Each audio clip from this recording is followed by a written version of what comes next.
kale zino z'ennyiriri zosobola okuba nga ate otandika nazo olunaku oba verses to start your day with. Tujja kusoma Zabuli eya 118 ate n'olunyiriri olw'24 lugamba lutya? This is the day the Lord has made, let us rejoice and be glad in it. Luno olunaku Mukama lwakoze tusanyukiremu.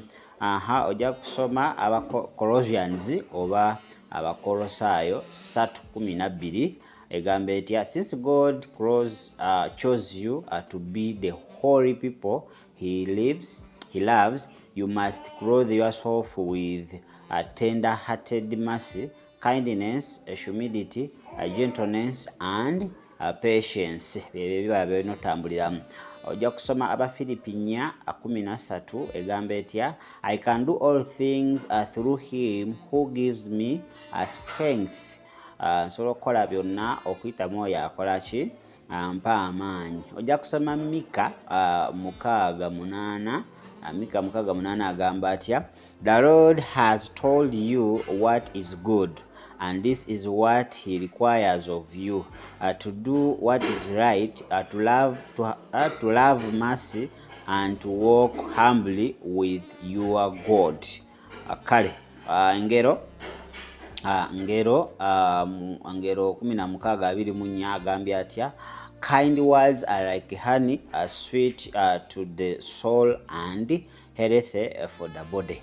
Kale ngero 3:6 agambye atya?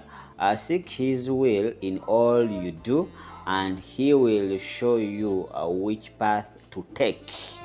Kale Zabuli 5:10 egamba etya? Create in me a clean heart, O God, renew a royal spirit within me. Zabuli 46:5 God is within her, she will not fail, God will help her at a break of a day. Jeremiah 29:11 agambye atya? For I know the plans I have for you, declares the Lord, plans to prosper you and not to harm you, plans to give you hope and a future. Matayo Matthew 5:14 agambye atya? You are the light of the world, a tower built on a hill cannot be hidden. Luke 3:7 akugambye atya? For the word of God will never fail. Kale Yakobo oba James 1:17 egambye etya? Whatever is good and perfect is a gift coming down to us from God our Father, who created all light in the heavens. He never changes or casts a shifting shadow.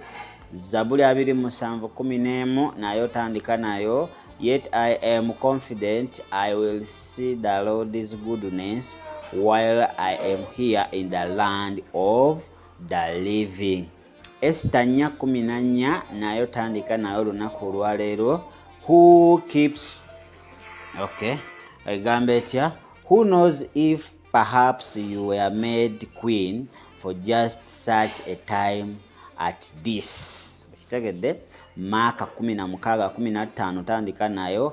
And then he told them, go into all the world and preach good news to everyone. So z'ennyiriri zosobola okuba nga ate otandika nazo olunaku olwaleero, zijja kuba nga ate zikukola bulungi.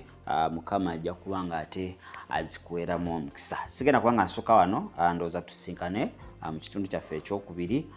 Linisa Hotel yitayo ebintu byonna mwe baswahabiliina abava mu kusaala, yitayo ebintu byonna babikoze ki? Babitegese dda nnyo. Gira Jamil mbadde okuba nga ate nkutwalira ddala mu maaso, ate Naalongo abadde ku kamera okuba nga ate akusikira ekifaananyi. Beere bulungi, mweraba.